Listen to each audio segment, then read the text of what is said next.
I'm Eric Loy, and welcome to Eric Loy Interviews. On this podcast, we talk to folks from the VTuber community about their channels, their talents, their stories, where they come from, and their plans for the future. We are joined by Candy Floofer. Hi. Hello. Could you introduce yourself for everybody, please? I am the Candy Floofer. I also go by Cotton. I am a Fennec Fox Maid Cafe VTuber. I actually have my 2.0 debut coming up on February 14th. Yep. So the what you're going to see here on the thumbnail is the original. Stay tuned for the 2.0 coming up here very soon. Yeah. We just happened to catch the floofer before 2.0 set in. So we'll make sure you tune in for that on Twitch. Now, how long have you been doing the VTuber thing? Since I think it was like the last week of August, if I remember correctly, and I actually became affiliate in early September. Congratulations! That didn't take long. Yeah. No, I was really surprised. I think it's because honestly I gotta give a good handout to a lot of my friends when I was initially starting who gave me a follow. Yeah, and did you have friends that were involved in VTubing, or was it just a question of everybody coming to help you out? Originally was a question of everybody coming to help me out when I originally started. It was more because I just had a random random moment of autism, ADHD, whatever you want to call it. I go through moments of like hyper focus on random special interest. Right. And my special interest just happened to be learning to make a model at the time. Hey, it worked, didn't it? It did. I ended up drawing and rigging my own model, my first one, and now my upcoming one as well. Well, that in itself is amazing. I've told people before I can't draw stick figures, so to hear somebody who has that type of artistic capability, even the thumbnails on the account I give to my wife because it's just not going to turn out. But how long have you had an artistic ability to do something along these lines? Is it something you always wanted to do, or is it something that just kind of caught up with you later? When I will say, ever since I was little, I always loved drawing. Like I always wanted to draw everything, but I never really thought my art was all that great. Like I actually still have like old bits of art from even before VTubing. Honestly, I want to say that starting up VTubing and learning to draw a model actually has probably been what actually improved me, because honestly I don't think my art beforehand was all that great. Well, art is in the eye of the beholder, and anybody who beholded my art when I was a kid knew exactly what they were talking about. I may be the only person who got an F in art, and actually turned something in. But did you want to pursue art as a hobby or a career? Originally, it was more just as a hobby. I honestly, for the longest time, and even now, have no idea what I would want to do with my life. Well, I mean, you're still young yet. I mean, sometimes you don't find it till later, but the ability to do this and I think and I say this a lot. I think there involves a lot of courage to not to be able to express yourself that way and then show it to other people and put it out there for you've got a potential audience of the entire world when you're on the internet. Does that come back every once in a while? Do you kind of look back and say, I'm really showing a lot of people this? Yeah, no, it's really weird, especially because as of late, I do get a lot of like compliments for my art, and I'm like, my art's not very like traditional or typical either. It has a kind of a bit of a cartoony style to it, if I'm gonna be honest. Like even in terms of anime, it's a very cartoony look. Um, but it's funny. Like I'm gotten in the habit of like trying a little bit of everything, and because of it, I've kind of just became like a jack of all trades, and I think that's why I've like been able to do just like little bit of everything, but master of nothing. Well, and that's nothing wrong with that.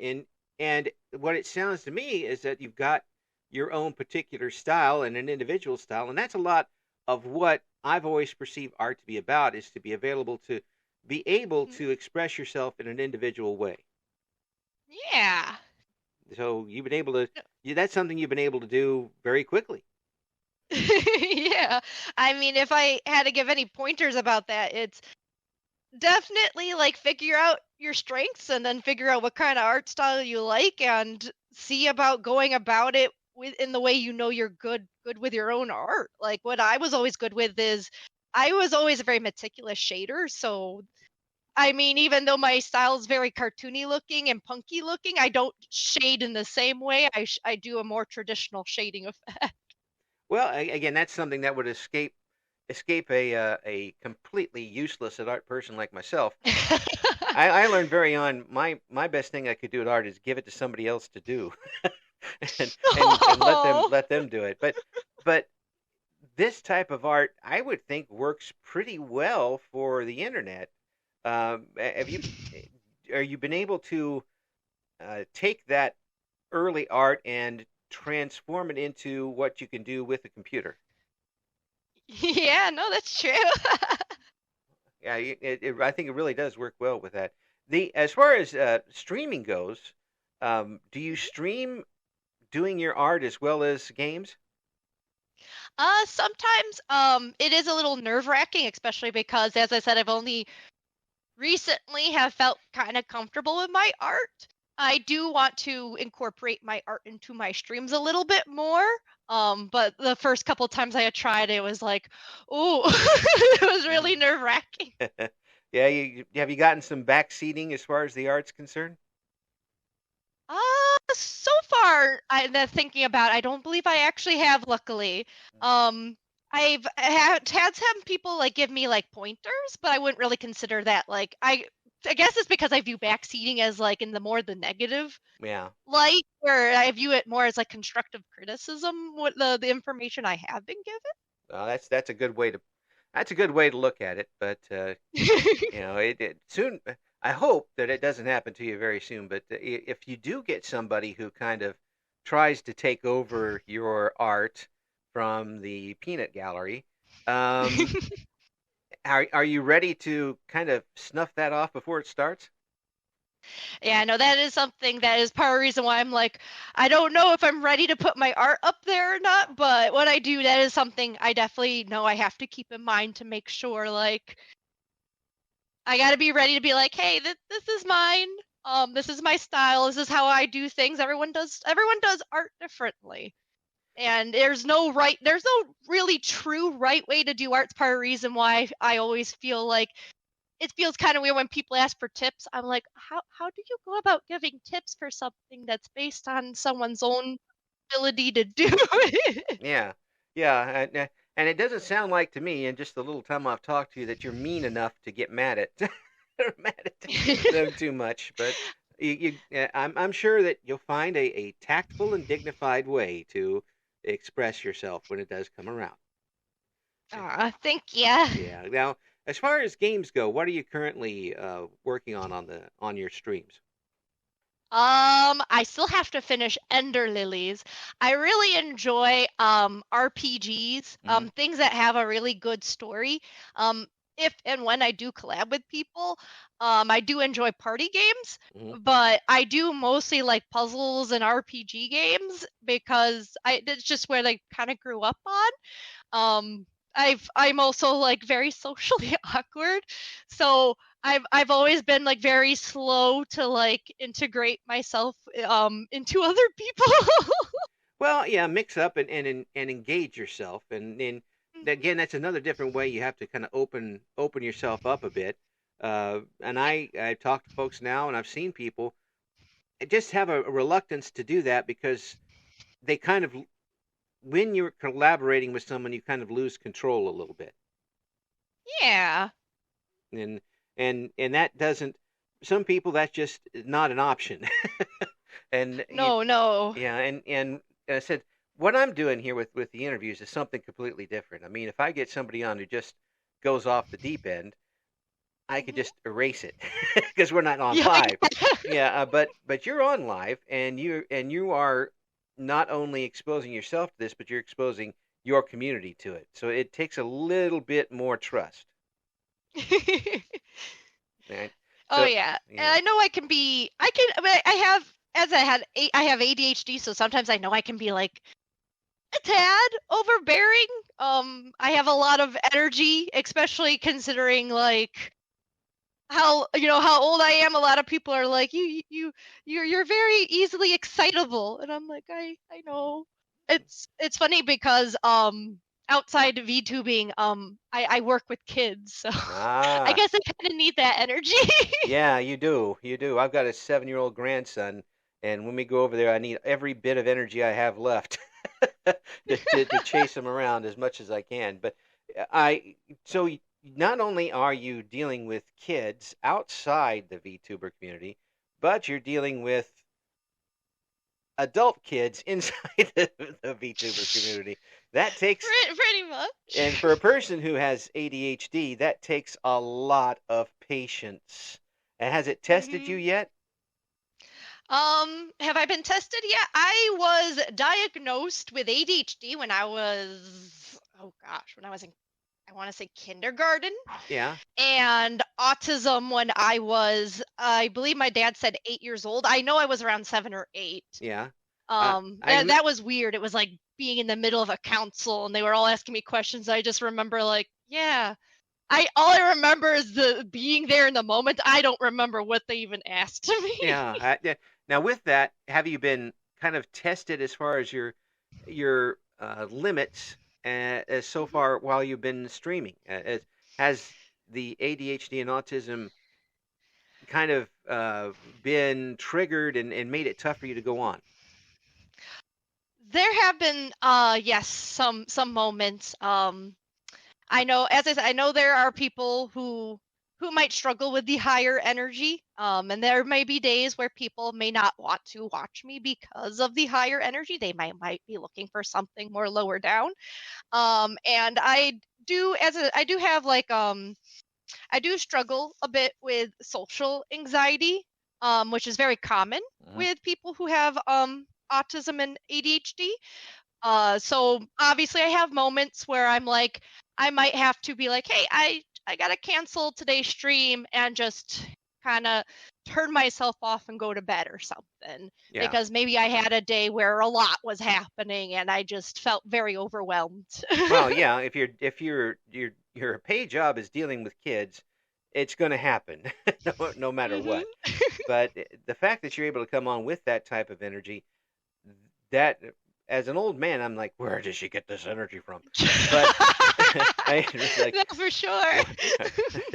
But the fact that you're still able to do it and enjoy yourself, because folks, I know you can hear it when I'm talking to her, but you can hear her smile as she talks. So that's, I mean, that's just the truth. So uh, to be able to bring that and be happy and is an amazing skill. I mean, I definitely do my best. I try to look at the optimism in everything if I can. I know things can get tough, and as I said, like with my diagnosis and what life has been like, honestly, sometimes for people who are neurodivergent, it can be very tough. But I always try to look on the bright side of things and try to be optimistic about things, no matter how hard they are. And you get to share that with people here hmm on the internet, people who aren't just close friends to start with, but people you don't know who may be on the other side of the planet. Yeah. In fact, like one of the things once I finally like had a model going, I sat there and went, well, now that I have a model, like what do I do with it? And I went, well, obviously I can start VTubing if I wanted to. And I'm like, but where would I want to even take this? And actually, ironically, I had decided, well, I understand like as a person who has neurodivergence that it's sometimes tough, like you know, being out in the world and trying to fit in with the way that society deems things. Right. And I especially wanted to encourage people who are like me to like, join my community and have a place where we can chill and nerd out. That's wonderful. That is one of the great aspects of the VTubing community is that people of all backgrounds whether they're folks who are shut-ins, people who are extremely Mhm. um, socially, I would say, socially active or not socially active, no matter where you're coming from, you have a chance to go on and give people your talents, show them what you got, with a little help of a model, a kind of an icon that gives you just enough Mhm. shield. I mean, it's got your personality and other things, but still, you can kind of separate yourself just enough to be comfortable. Am I right? Yeah. Yeah, no, yeah, for sure. Like, I used to try at one point, I did try doing how what do they would call it? They call it like flesh tuber. Flesh tubing. That sounds But really bad. it does. It sounds kind of Uh, gross. it really does But I sound like used it. to try streaming with my live face, and I remember I would just feel so awkward, and I would like point. I would notice like little things, like the slight way maybe I would like smile or the slight dimples or something. It's like I'm told I'm not like an unattractive person, but I'm like sitting there going, I can't stand looking at my own face. Yeah, there's just a little too much personal going on with that. I know if well that's one of the things, I was in radio for a long, long time, and I always told people I had a face for radio. They're like, "Hey, watch this. I'm never going to be on TV. That's Oh just yeah. I'm not gonna I can show up for radio and know it. My hair could be out of place, straight up in the air. No one's gonna know. And Oh no, yeah. kind of you get this with I think that kind of carries over a little bit into VTubing, especially Mhm. where nobody knows that you're sitting there, just got out of bed, curlers in your hair, whatever you're doing with it, and but you're still that icon that Mhm. comes on. That icon is going to be uh, spiffy no matter what goes on. Yeah, and you don't have to worry about makeup or anything. Honestly, that's one of my favorite things about it was when I did try to do like the live streaming. I always felt like I couldn't go on unless I was putting on makeup or something.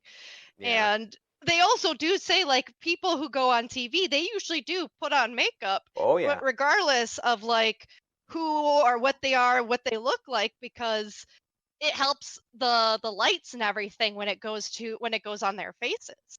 You know, And I'm like, I can't do that. I'm going to share this little bit from a friend of mine who worked on television, and he did television news for a local station, and he had the suit on, the tie, and everything, and big voice for news, and he told me every time he did that, he had Hawaiian shorts on because they didn't show anything under the waist. Oh. So he'd walk on with his perfect suit and Hawaiian shorts on, would sit behind the desk, and nobody knew. He's like, I feel so comfy. Like, That's why right. would I not be comfy, like where no one can see Yeah. me? See, that's another reason why I can't wear a tie, so I couldn't do anything like that. So, but what are you planning to do this year with the channel? Have you got anything special lined up? Going into the maid cafe thing, I am actually in the process of setting up like to do a lot more like I want to do like food ASMR stuff because I've always been very good at like reading descriptions and Mm-hmm. stuff like that. Yeah. Um, I'm told that when I like, especially when I play like an RPG and stuff, I have like a very good storyteller voice. Like even my kids, like I start reading them a story, they all like they're preschoolers, so they all just sit there like they just stare at me like I'm telling them the most amazing thing ever, and it's just Curious George. Yeah. Well, that's one thing too. Curious George was in my kindergarten classroom, so it tells you a little bit how long Curious George has been around. Oh But my goodness, I was really surprised like how well it like sucked them in. It's a really very long book too. it is. But kids and monkeys, there's something that goes together with that's I mean, concerned. they always said he wasn't a naughty monkey. He was just very curious. Yeah, we know better now.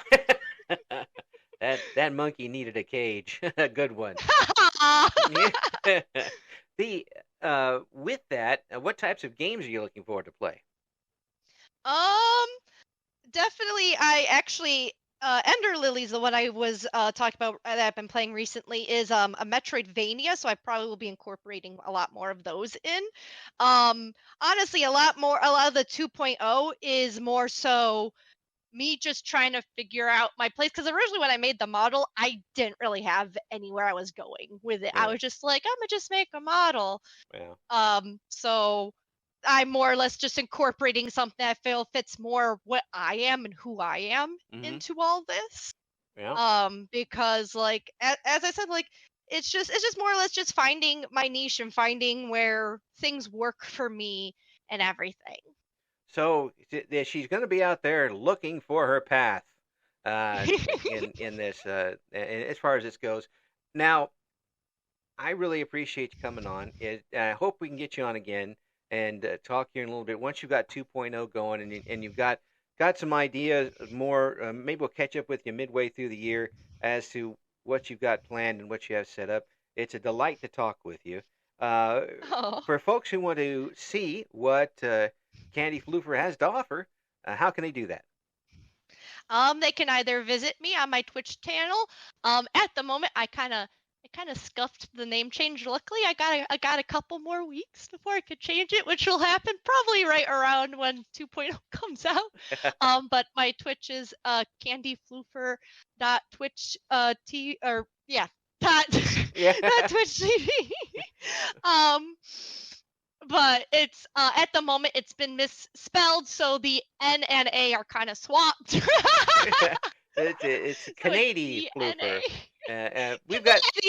We've got we've got the link down here below for folks can what when are you Yeah. during the week, when do you stream? Um, During the week, I usually stream at 8 p.m. Eastern. Yeah. Cause it's like right at a good time when I have time during the day. Hmm. I stream during the weekdays. I'm trying to make it more consistent with the weekends. Because the obviously I have weekends off. Right. So I'm trying to just figure out like a good comfortable place for myself. But as of late, it's been like 6 p.m. EST because it's still close to the 8 p.m. While I got a couple more hours of being able to do whatever. Yeah. So tune in and check out what Candy Floofer has to offer. It's been a great interview with you. I really appreciate it. Uh, and I hope to get you on soon once we get 2.0 active and going. Thanks for coming on. Yeah. Yeah, of course, and thank you. Thank you for listening to Eric Loy Interviews. Join us again next time when we talk to another member of the always interesting VTuber community.